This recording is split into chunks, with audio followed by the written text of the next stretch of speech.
Assalamualaikum warahmatullahi wabarakatuh. Saya Ahmad Febrianto, saya dari SMA Safarius 1 Kota Jambi. Kali ini saya akan menyampaikan materi yang saya dapatkan dalam guru belajar seri AKM 2021.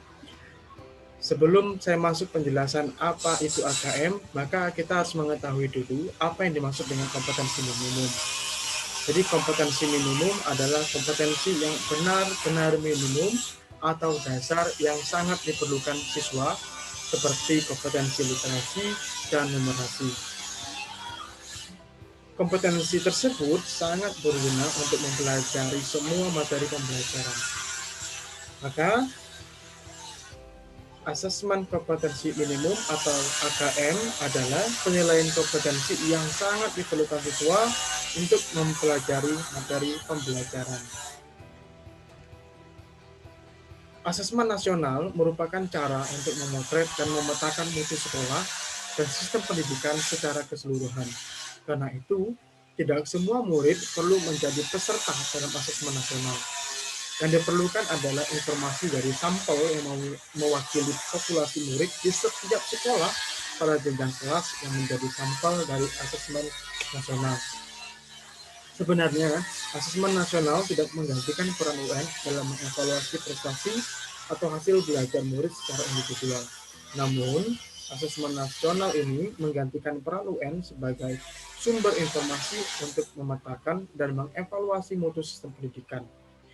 Sebagai alat untuk mengevaluasi mutu sistem pendidikan, asesmen nasional akan menghasilkan potret yang lebih utuh tentang kualitas hasil belajar serta proses pembelajaran di sekolah. Laporan hasil asesmen nasional akan dirancang untuk menjadi cermin atau umpan balik yang berguna bagi sekolah dan dinas pendidikan dalam proses evaluasi diri dan perencanaan program. Jadi, apa manfaat AKM atau asesmen kompetensi minimum ini? Akan terbagi manfaat ini untuk beberapa aspek. Yang pertama, bagi siswa.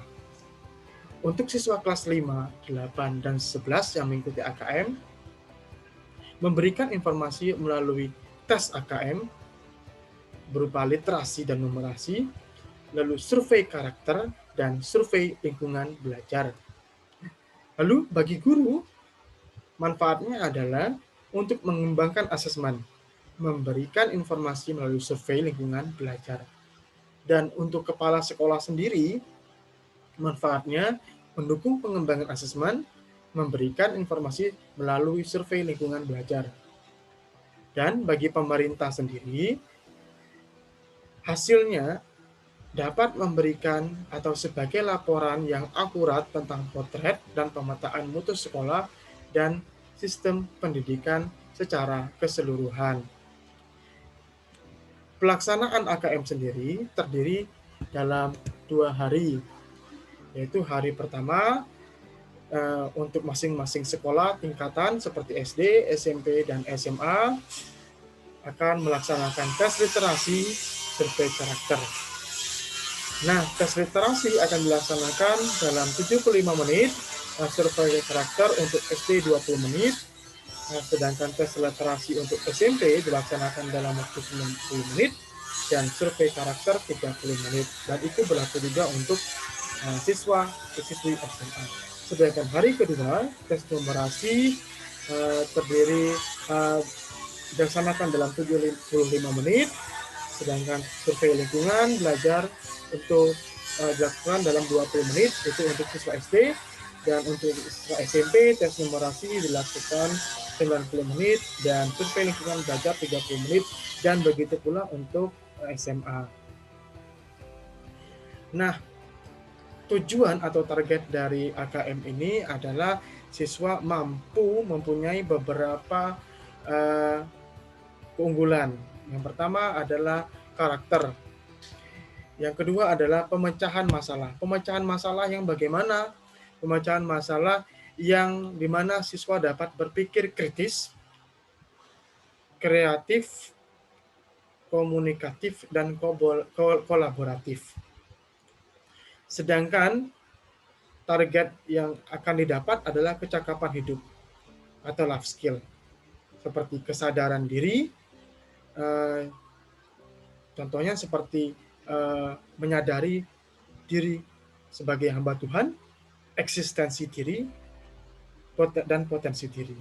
Sedangkan kecakapan berpikir seperti menggali, mengolah informasi, mengambil keputusan, dan memecahkan masalah. Sedangkan kecakapan sosial seperti komunikasi, lisan ataupun tulis, dan mampu bekerja sama. Dan kecakapan akademik seperti mengidentifikasi, menghubungkan, merumuskan, dan melaksanakan. Lalu, apa keterampilan abad 21 yang sangat dibutuhkan setiap siswa? Seperti literasi dasar, kompetensi, dan kualitas karakter. Literasi dasar, siswa mampu menerapkan keterampilan dasar seperti sehari-hari seperti literasi membaca, numerasi, literasi sains, literasi ICT, literasi finansial, literasi budaya, dan kewarganegaraan. Untuk kompetensi adalah bagaimana siswa memecahkan masalah kompleks, berpikir kritis, kreativitas, komunikatif, dan kolaboratif. Kualitas karakternya, bagaimana siswa beradaptasi pada lingkungan yang dinamis, seperti rasa ingin tahu, inisiatif, kegigihan, kemampuan adaptasi, kepemimpinan, dan kesadaran sosial dan budaya. Dan terakhir, apa saja komponen-komponen AKM yang akan diujikan? Untuk literasi membaca, terbagi atas konten, proses kognitif, dan konteks. Untuk aspek konten, teks informasi, dan teks sastra. Untuk proses kognitif, menemukan informasi, interpretasi, dan integrasi, evaluasi, dan refleksi. Untuk konteksnya sendiri, terdiri dari personal, sosial budaya, dan saintifik. Numerasi, kontennya adalah bilangan, pengukuran dan geometri, data dan uncertainty, dan aljabar. Proses kognitif, pemahaman, aplikasi, dan penalaran. Konteksnya personal, sosial, kultural, dan saintifik. Bentuk soal yang diujikan terdiri dari objektif dan non-objektif. Objektif itu merupakan tes yang diujikan melalui pilihan ganda kompleks, mencontohkan, dan isian singkat. Sedangkan non-objektif seperti tes esai. Sekian materi yang bisa saya sharing atau bagikan pada kesempatan kali ini. Saya mengajak untuk seluruh guru yang belum mengikuti atau mengetahui apa itu KM untuk bisa mendaftarkan diri di SIM PKB yang kita miliki. Sekian, mohon maaf jika ada informasi yang kurang tepat. Assalamualaikum warahmatullahi wabarakatuh.